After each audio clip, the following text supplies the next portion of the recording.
Well, another lap around the sun has been completed, and to celebrate I'm going to make everyone else on this planet just as miserable as I am. Because TF2 is such an old game, its metas are very clearly defined, and therefore some people clutch to the same 4 weapons over and over again as if they're the only women on Reddit.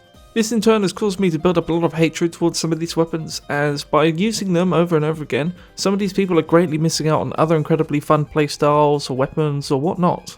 Happy New Year anyway, and today I'm going to be going over my top 10 most overrated weapons of all time in TF2. I shouldn't have to explain the rules or caveats for this. No weapons are exempt, and only current iterations of the weapons will be factored in. No previous iterations, so no previous Deb, Ringer, Ambassador, that kind of stuff. And it feels weird I should have to say this, but this is 100% opinionated. There will be no facts here whatsoever. You will disagree with my takes, and that's absolutely fine. However, I have the ability to delete comments, which makes your opinions factually invalid against mine. We'll be covering one weapon for each class, and then my final vote for the most overrated weapon in the entirety of TF2. That's as long as an intro should be, so let's just get to it. Number 10.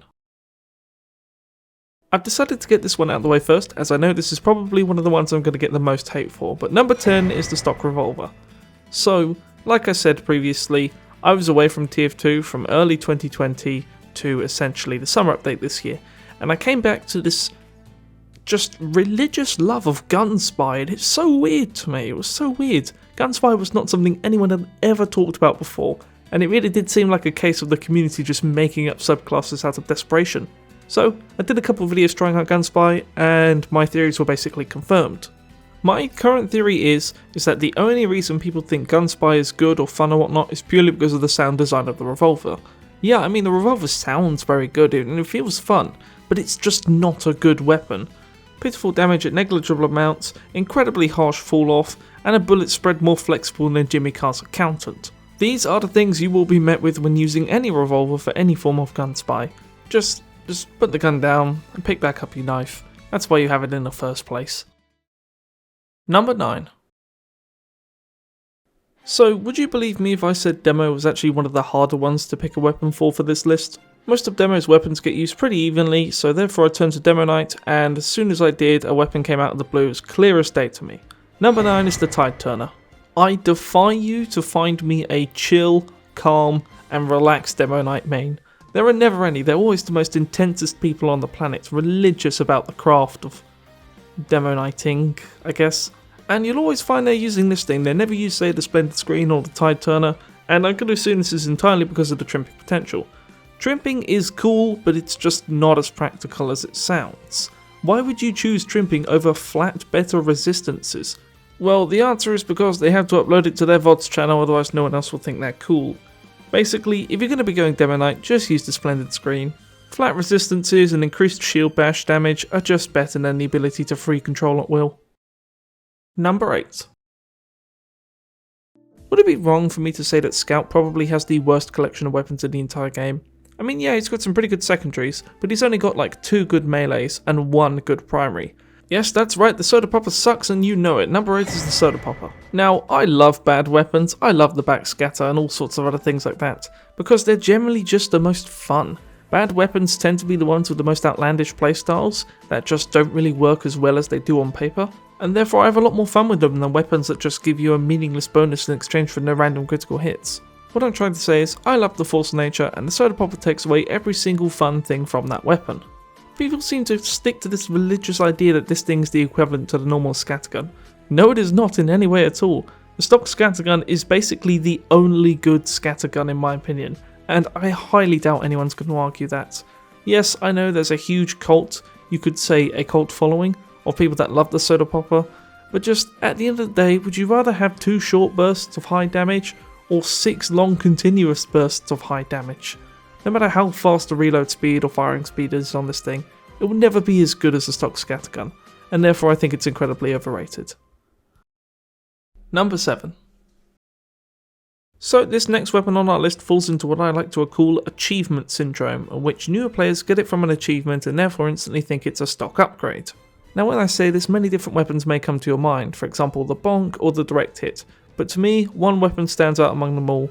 For number 7, the Frontier Justice. Now, I need to remind people at this point as to what the word overrated means. It means that something is overpraised, overhyped, when it really just doesn't live up to it, and the Frontier Justice is definitely one of those things.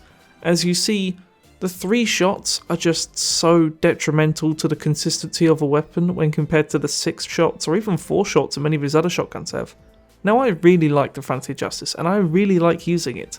However, the entire player base that uses this weapon are all the Gibbous engineers who got it from an achievement and therefore they instantly think it's better. Oh god, this alarm. Okay, that sound gave me a heart attack and it was so funny that I'm keeping it in.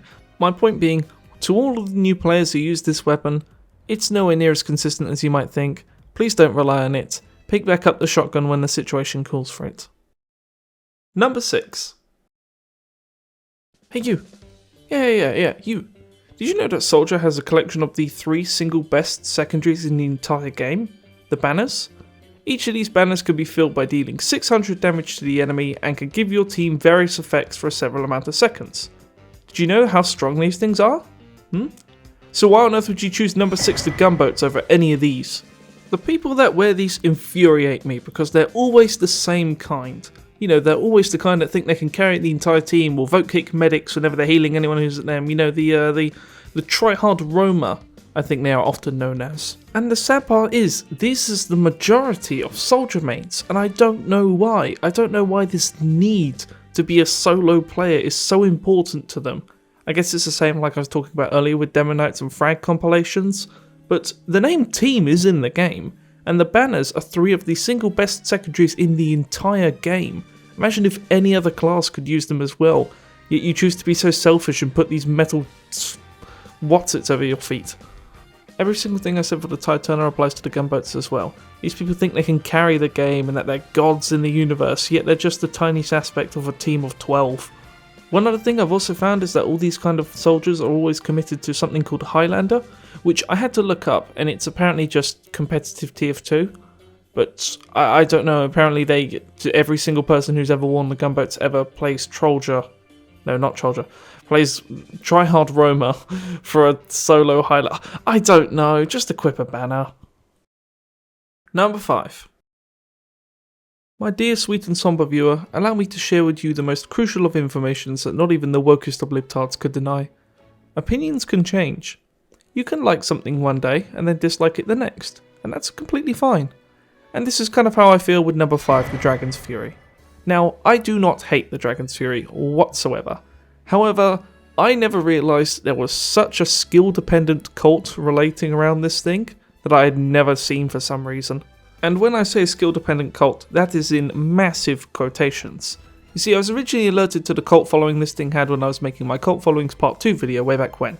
But after looking into it, turns out there's a whole cult of pyros that despise using any other flamethrower and insist on using this thing because it's apparently the most skilled flamethrower in the game and it doesn't make them a WM1, and they desperately look down upon anyone else who doesn't use this thing because they're just WM spamming gibbuses. And therefore that fits our criteria of overrated.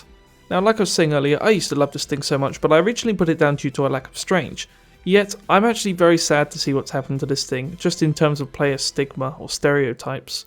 But then again, maybe it's the design of the weapon that's to blame, as it actively encourages aiming and skill, something that most pyros are not going to be too familiar with. So, Dragon's Fury, I love you very much, and I'm very sorry to see this happen to you. Number 4. Oh, I'm sorry, am I supposed to have some sort of joke? I'm currently 5.5 hours into making this video and I'm nowhere near finishing. Number 4 is the Tomislav. The definition of definitions, the overrated of overrated, the Tomislav fits every single bill to make this list. So why is it not number 1? Well, you see, there is probably some logic behind it. I mean, the Tomislav is very, very good and I'm not going to deny that. However, saying this thing is the best minigun is just not the case. I truly believe that Heavy doesn't really have a best minigun, as they're all pretty good, even the bad ones. Yet, at the same time, people just religiously attach to the idea that this is the single greatest minigun and every single other one is bad. And I'm not honestly too sure as to where this started from. But the Tomislav versus stock debate has been around for the longest time, and while I personally use the Natasha and literally don't use anything else, I understand where it's coming from. You know, it's range and accuracy versus consistent DPS. But then at the same time, this is completely ignoring that Heavy has some other really cool miniguns that no one ever tries purely because these two exist. So you and I both knew this thing was going to be on the list, but as to where, I'm leaving it at number 4. Number 3. The dictionary definition of a shepherd is one who herds or guides sheep or any others to a certain location or spiritual place. And the dictionary definition of sheep we're going with is in reference to people who are too easily led or influenced. So if I were to tell you, my beloved viewer, who the shepherd is, who do you think the sheep would be? Yeah, I'm not really going anywhere with this. Number 3 is the classic. The way that was worded made it sound like I hate El Maxo, and I really don't. I don't watch his content, but I've heard it's very good. I have nothing against him personally. But yes, I do have something against the classic. So this thing is awful, yet this cult seems to be more than just a cult. It seems to be kind of a way of life. When I originally left TF2, this was a weapon no one had ever heard of or knew existed. Yet when I come back, I've seen nothing but snipers using it constantly. And I have tried it, okay, it is fun, yet it is just objectionably terrible. So why is it on our overrated list? Well, it's simply because too many people use it, and too many people buy into this idea of the cult of the classic, trying to be funny when they're not. So, a bunch of people desperately trying to use something in order to try and be funny, fits the bill of overrated to me. But the long and short of this is, I have nothing against Almax, so please don't think I do. I just don't watch his content because I don't watch TF2 YouTubers. But the cult of the classic video has entirely proven to me how easy and gullible most TF2 players are. Number 2. Now 6 hours ago to me, although maybe 4 minutes ago to you, I referenced that Demo was one of the hardest to come up forward something on this list. But he was not the definitive hardest. That title goes to Medic. How do I come up with an overrated medic weapon when there is a definitive best meta? How do I pick just one? Well, after bashing my head against the keyboard for a very long time, I've decided to go with number 2 being the crossbow. Now this thing is fantastic, I'm not going to argue that. However, the one thing I will say is that the survivability of the medic is his main weakness. And when your primary fire is limited to one shot, it's just incredibly hard to get out of tricky situations. So I don't pocket when I play medic, and I play medic a lot, and I heal up the team evenly, and which is why the quick fix is my medic gun of choice. However, I can't live without the Blut Saga, or even the stock syringe gun in some cases, purely because when you're not communicating with your team and such, and you're not communicating with a pocket, they can't keep you alive. Carrying the crossbow does not fit into every single situation, it's not a universal puzzle piece. Sometimes there are times when you need a bit more firepower. And the invaluable survivability that the Blut Saga gives you is something I could never trade up 9 times out of 10 for long range healing. I guess I could also talk for 10 minutes about how most players think they can hit their shots when in reality they can't, but this video is getting quite long so I think I'll just save it there, but make sure that's noted. But, however, after all this talking, after all this ranting and complaining, there is still one weapon in TF2 that is the single most overrated thing of all time. And I promise you, it's not just a cop-out. Number 1. So, my opinion for the single most overrated weapon in TF2.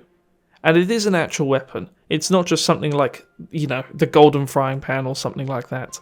This weapon, I would say, single-handedly redefined a class. It redefined their playstyles, their survivability, who they can interact with and when. Yet, as time has gone along, equals and even a better item has come along, yet people still cling to this thing like your average fat Smash Bros melee player. And speaking of fat, the number 1 most overrated item in all of TF2 to me is the sandwich. Now, before you lose your marbles, I'm just going to show you a quick clip, okay? Alright, I'm going to play the clip now.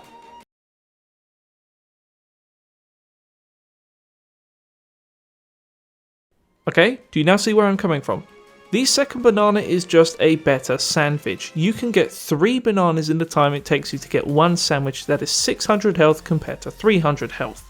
Oh, but when you throw the sandwich, you medium health kit. No, did you not hear me? You can throw 3 bananas in the time it takes you to throw 1 sandwich. That's more health than a singular sandwich gives. And plus, there are health packs all over the map. I think the heavy needs the sandwich more than any other class, except for maybe the medic. And if you still don't believe me, I'm just going over some notes here on a website, and you can heal 60% of a class's total health by throwing 3 bananas when 1 sandwich heals only 50. That 10% difference makes all the difference.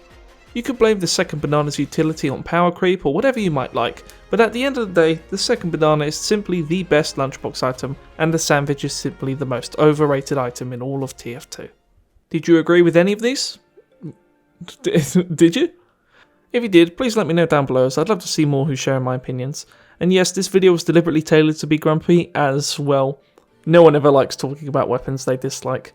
Yet the more this video went on for me, the more I realised it kind of resembles Array 7's earlier rankings. So I'm very sorry, but that comparison was completely unintentional. Anyway, this has currently been the single longest amount of time I've ever taken to make a video, as the sheer amount of editing in this thing was ridiculous. I'm still not finished actually, I've got to edit the last 3 ones, I always record audio first.